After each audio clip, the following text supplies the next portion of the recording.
What's up guys, it's Dr. Mike Damas and welcome to the video. How to prevent muscle loss. Getting fat and losing muscle after months and maybe even years of effort is a justified concern.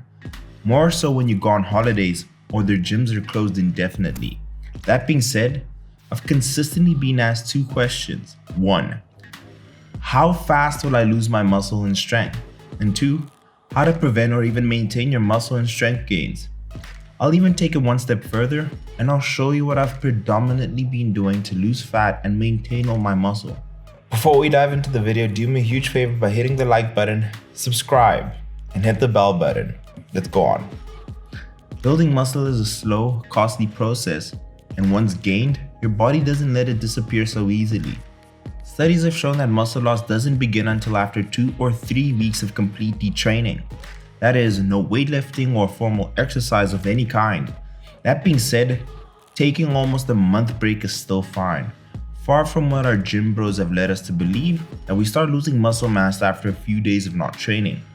What's more, these studies may have overestimated muscle loss because of the tools they've used to measure body composition. Typically, scientists only measure total lean body mass. That is everything in your body that isn't fat. If your lean body mass goes down, then it is generally assumed that you've lost muscle. And muscle isn't the only thing that contributes to your lean body mass though. Glycogen, it's a kind of carbohydrate, is largely stored in muscles and contributes to its overall size. Every gram of glycogen is stored with an additional 3 to 4 grams of water. And together, the added glycogen and water can easily increase muscle volume by 16%. After only 1 week of detraining, your muscle glycogen levels can drop by 20%. And after 4 weeks, your glycogen levels are close to half of what they normally are. And here's what it looks like visually. This drop in water and glycogen can cause muscle loss to shrink about 10% over the course of a month.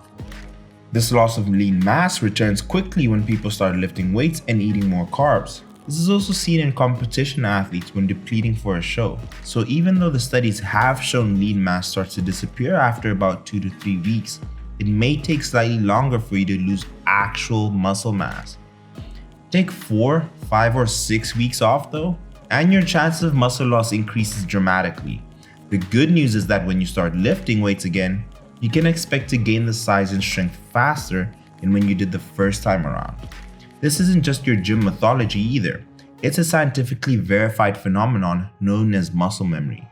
The answer to this enigma begins with an interesting fact about muscle cells themselves. They're much larger than most other cells and one of the few multinuclear cells in the body. That is, they don't contain just one nucleus but many. As you overload the muscles with resistance training, new nuclei are added to the muscle cells, which then allows them to grow larger. In fact, the number of nuclei within the muscle fiber is one of the most important factors that regulates your muscle size. It turns out that while extended breaks from gym clearly results in smaller, weaker muscles, the new nuclei added during the training period are retained for at least 3 months of inactivity.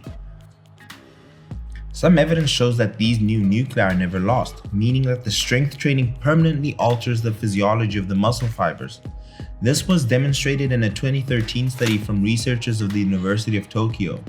The researchers had 2 groups of people lift weights for a total of 24 weeks.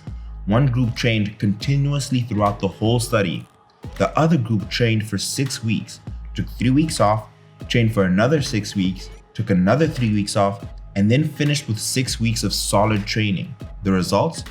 Both groups gained the same amount of muscle by the end of the study. Now, it's likely that if the latter group kept this up for months and years, they'd gradually fall behind, but it does indicate a few extended breaks from weightlifting aren't going to completely ruin your progress.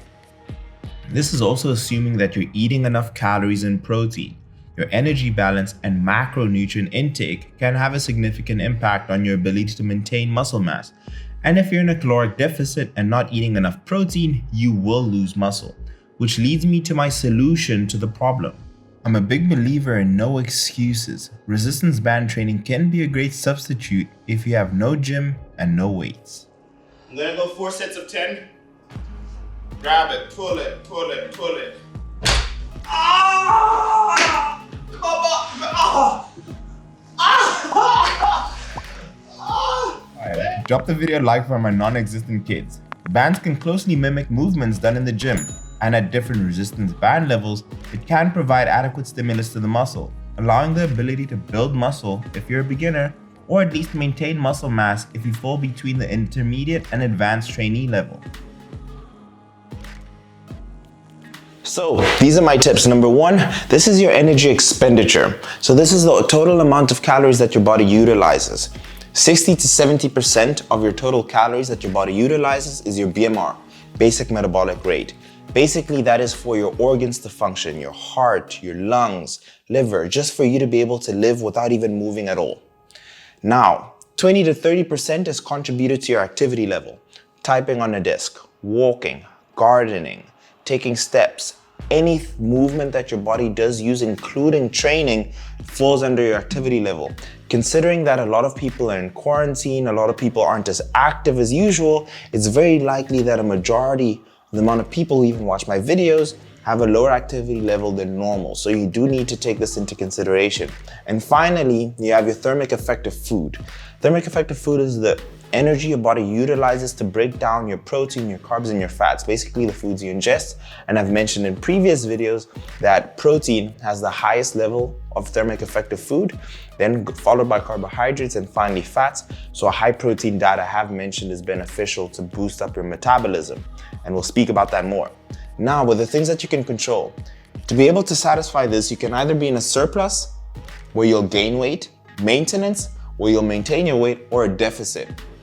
Granted that we're not giving the stimulus we need to our muscles, the best bet we can do for most people is to be in caloric maintenance. So for you to preserve your muscle mass at the best. So caloric maintenance is my biggest tip. I'll go on to number two to give you another tip to avoid and prevent being able to lose muscle. Let's go.